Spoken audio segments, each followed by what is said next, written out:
Hi guys, welcome back to the channel. Just wanted to introduce you to my Range Rover. This is my supercharged L322 Range Rover Vogue. It was the cheapest supercharged L322 Vogue in the country when I bought it. It probably still is now.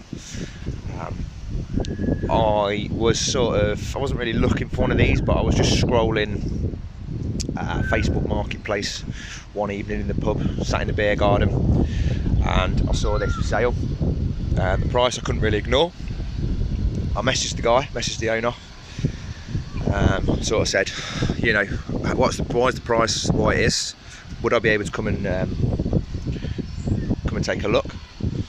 And he said, yeah, sure, come and take a look. There is a gearbox issue with the car, but it does run and drive.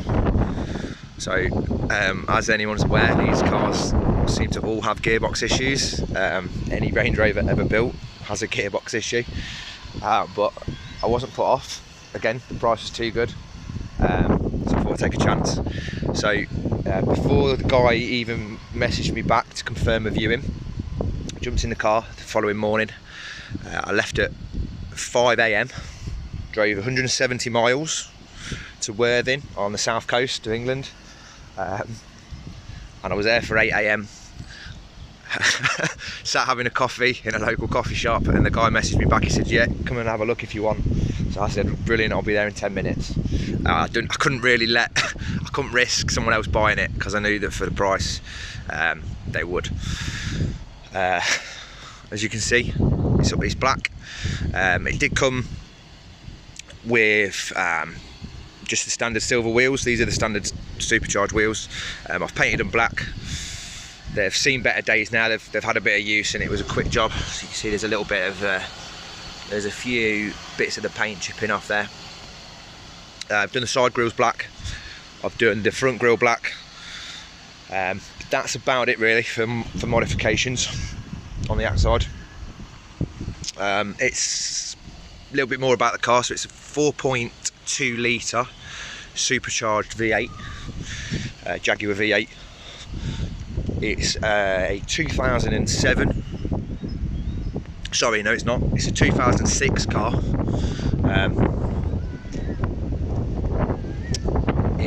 I mean, you know, it's not bad, but it's a little bit rough around the edges. There's a little bit of a scuff there and a little bit of rust bubbling up. This has got worse in the time I've had it. Unfortunately, this car's spent most of its ownership with me, sat on my drive, so I've just been so busy working. But I do drive it every now and again, and it's get used as a bit of a workhorse, if anything. So there's a tasty little scratch down the door. Just there. That should buff out, I think. I've not got around to doing it, but it's not the deepest scratch in the world.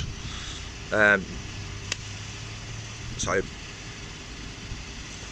going to do the whole car actually. I'm going to give it all a rub down and give it a machine polish, and that should get rid of that. I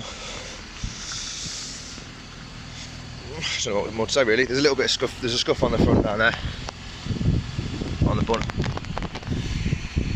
Toe cap's missing,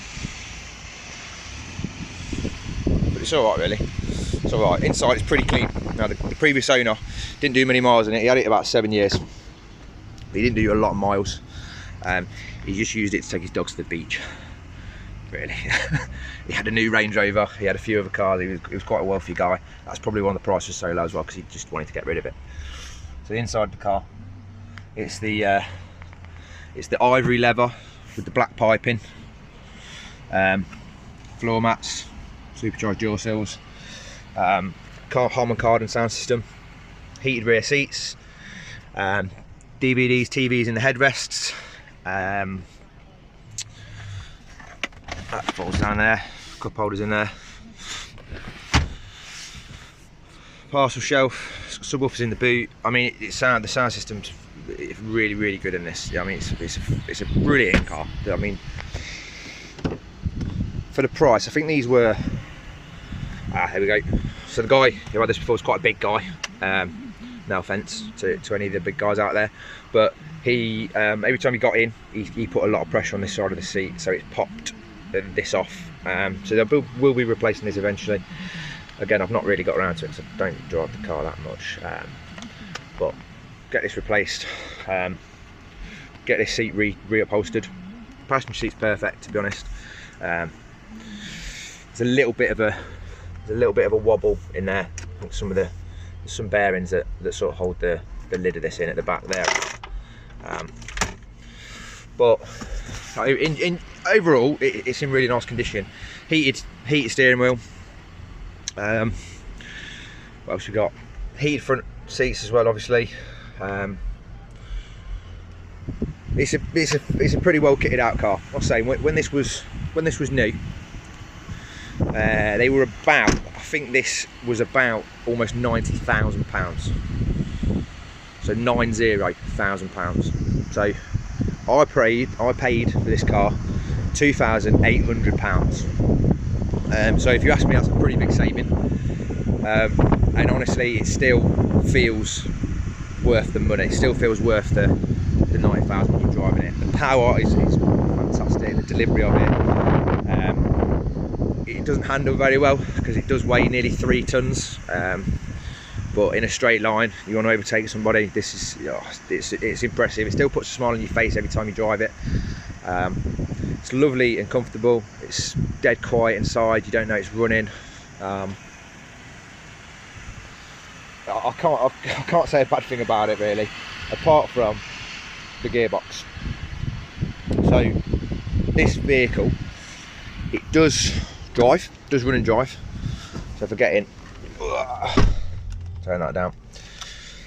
So you've got the automatic gearbox, obviously park, reverse, neutral, drive. The only way to drive this car, if you drive it in automatic like so, it won't change through the gears. Oh, lambda sensor. That's the only problem on this car actually as well. So there's only one warning light, which is interesting. They're normally pretty lit up with faults and errors, but that's just the O2 sensor. And again, I've not really got around to doing it. It passed its MOTs with it, so it's been all right. Keep it going. Anyway, so we're in drive there. Look, if I drove around like this, it'd be fine at low speed, but as soon as the car tries to change from 3rd to 4th gear, it will it can't find 4th, if you like, and it will jump out of gear. It will lock itself into limp mode, 3rd gear, and you'll be stuck in 3rd gear until you turn the car on and off again, and then you'll be back to all your range. But then again, it will just happen again and again and again. So the only way to drive this car is you put it down to drive and you put it across to manual. So this way you're using the sequential gears, and then that way you can select, there we go, 1, 2, 3. So we can drive it in manual, and it's absolutely fine. So that's how I've driven it really. I've not spent the money to get it done yet because I've had no problem just driving it in manual. It will get done eventually. I'd like to do it on the channel, to be honest. The cost of it is about £2,500 I've been quoted for a gearbox out and a rebuild. So that's probably why, again, that's the value of the vehicle. But even with that extra cost on it, it's still a really good price vehicle. I think it'd still be one of the cheapest ones in this condition. Mileage is about 136k on the clock, yeah. I've not done many miles in it. I've had it 2 years. I think I've probably put 10,000 miles on it. I've just sort of potted around town in it and the odd little weekend break. But I mean, yeah, I'm really happy with it, to be honest. It's the best sort of £3 I've ever spent. I don't think you could get anything anywhere near the quality of this car for that money. I'm speechless really. I was lost for words when I bought it, and I was driving home and I thought, I can't believe it. I felt like I'd robbed the car. But you know, obviously electric sunroof. Oh,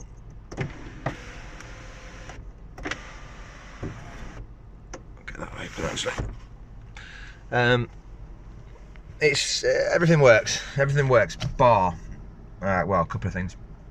Everything that needs to work works. So even the suspension, it's got the It's all got air suspension, and they're known to be a massive problem. However, this has had all its airbags changed. I've got the receipts for that. The previous owner did that. It does have an intermittent problem whereby, let's see if it does it. So this is where you adjust the height of the vehicle. So let's try and put it up and see if it works. And if you'll see it on camera. Yeah, we're just going up. That worked that time. I think it's due to the voltage of the battery. But this sometimes cuts out when you try and use it. So if I'll sort of, there we go, suspension fault, that's gone. So I know that the airbags are good. I know that the compressor's good. I think it's a voltage problem. So this vehicle does have a drawer on the battery somewhere. I'll have to carry around with me this all the time because I never know when this car's going to start. If you leave it more than 12 hours, it probably doesn't start. So I always keep this on me to make sure I'm out of trouble. But yeah, when the vehicle's not been running very long, you tend to get an issue with the suspension, and like I say, I think it's the voltage. You do sometimes also get a problem with the hill descent, and you do sometimes also get a problem with the low range. But it's all linked. From reading up, it's all to do with battery voltage not being at where it needs to be. I believe that's caused at the minute by something in here. So again, common thing is the heater matrix in these. They sort of fail, but they don't just cut out, they just sort of work, sometimes don't. And the problem that I think this car has is it's on and it's drawing power from the battery while the vehicle's off. And I think that's what's causing the battery drain on it. I had it investigated a while back, but there was I couldn't really find any causes to it. It's had about 6 batteries, I think, in my ownership. I've replaced the battery 6 times. Let's get my cat and open the bonnet. They're a bit pricey every time. They're quite difficult to get to actually as well, batteries. There we go. Supercharged V8, lovely. The battery's up there. It's a bit of a pain in the arse to take. But yeah, I've done the alternator on it. That was a fun job. The alternator's buried right down at the bottom of the engine, and to get to the alternator without getting this up on a lift, you have to take the whole front of the car off. So headlights, grille, front bar, and then you can just about move the radiator forward enough, hold it there, get to the alternator. So that was a sort of weekend job.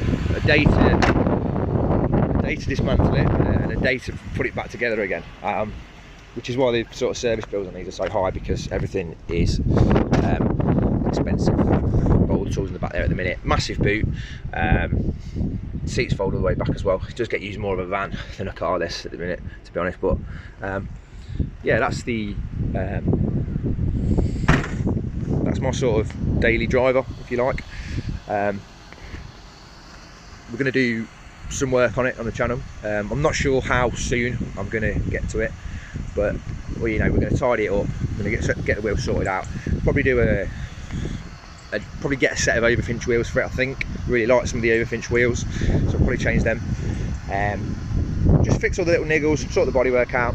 On the front end, I'm going to do a facelift. So I'm going to put the 2012 front end on it, which is the latest. They made the shape until they sort of changed the shape completely. So I'm going to do the 2012 facelift, and that's different headlights. They've got the circular LED running lights in it. They've got the new bumper, new grille. Changed the badges on the front, it's peeling away. Put black badges on the back probably as well. And at the rear, we'll change the rear lights to the newest ones. Interesting fact about this car as well, I think this was the first road car, these Range Rovers, that had the turn lights. So when you turn into a corner, the lights came on. I believe these were the first one to do that. It's interesting. But yeah, I mean, we'll probably do a few little performance mods to it as well. It's 400 horsepower as is. Probably lost a couple along the way. Let me get back inside, it's a bit cold and windy. Yeah, it's 400 horsepower, which is more than enough for the size and the weight.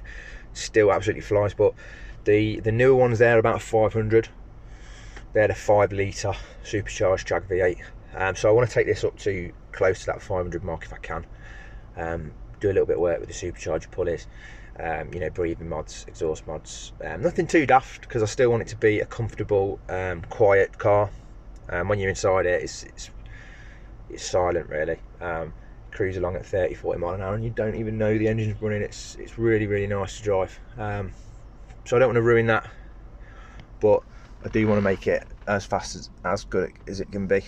Got tints in the back. All windows are tinted. This one's a little bit, it's had, I think, some dogs scratching at it, so I'll probably re-tint the windows. I did think about ripping them off, but it goes quite well with the sort of total black.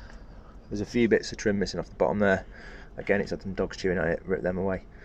So we'll replace them. But all in all, yeah, this is my Range Rover. We'll hopefully do some really nice things to it, and get it looking as best as it possibly can. Then I think probably get it sold, and I want to sort of invest in, I think I want to go for a sort of Bentley Continental GT after this. That's my goal, get this sold, put the money towards a Bentley. I'd hope to get, I mean the market's changing all the time, but I'd hope to get around about 8,000 for this when it's done. And that way I've not lost any money then. I think with the price of the gearbox, price of the facelift, price of the car itself, that will cost me around about 8,000 in total, and I think the car will be well worth 8,000. Running costs are the only problem. That's the only thing that put the people off these. Obviously service bills, repair work, and everything needs to be replaced on them all the time. There's always problems. But if I just go into road info there, so that's my average MPGs at the minute. 7.7. You can sort of get this if you're driving around, sort of. I've been doing some spirited driving down some country lanes, so mine's gone up a little bit there. I did reset this morning. The average of it is normally around about 11 mpg with just sort of motorway driving and town driving. But yeah, 11 miles per gallon is pretty poor. I mean 7's even worse. But that's that. What's on there? Speed. It's got all the kit for a car of this age. The amount of kit that it's got on, it's incredible. Let's go. I forget how this even works. I barely use it. Press that. Home. So it's got 4x4 info. So when you're driving off road, you can see what all your wheels are doing, how much traction you've got. You know, really advanced system. This is probably the best four-wheel drive system on the market at the time. It really, you know, it can outperform anything. It's got a little cam down there, so that is a little sort of magnetic camera, and you pick that out. This is like the early forms of what they have nowadays. You'd stick that to the side of your car, and you would get display on the screen. So that's that. It would say it's not connected at the minute, but that's the venture cam, and you can see exactly what you're doing. So if you've got a rock or stuff like that, you can see it and you won't hit it. So it's really cool. We've got, like I say, TV, internet, navigation. There's no navigation at the minute. I've taken the DVD out for the navigation. So there's a box. It needs replacing. It doesn't read the disc, so that's going to get replaced as well. Navigation. TV, DVD. This car came with a few DVDs. I think I've taken them out, but I had the full Lord of the Rings trilogy, which was nice. What we got in there? Oh, I don't know. I'm not going to go through all that. I'll be here forever. Yeah, so I had the full Lord of the Rings trilogy in the DVD player ready, so that was lovely. DVDs work. I've got the remote for the DVD player. I've got the there it is in the back. I've got the headphones for it, original Land Rover headphones, which is nice.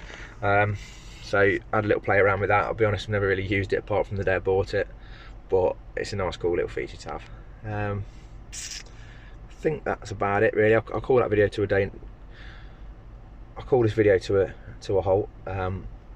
Please, if you want to see more, if you like the video, please subscribe. Please comment if you got any ideas of what I should do to it. Like the video if you like the video. and stick around. I'll put a link up to some other stuff I've been working on. So if this is the first video you've seen and you've not seen my caddy series that I'm building, please check that out. It'll be up in the corner right now. And yeah, hopefully we'll speak again soon. I'll try and keep the updates regular on this. I am focusing more on the caddy at the minute. That's taking most of the money and the time, but I will try and get some bits done on this as well. Alright, cheers, bye bye.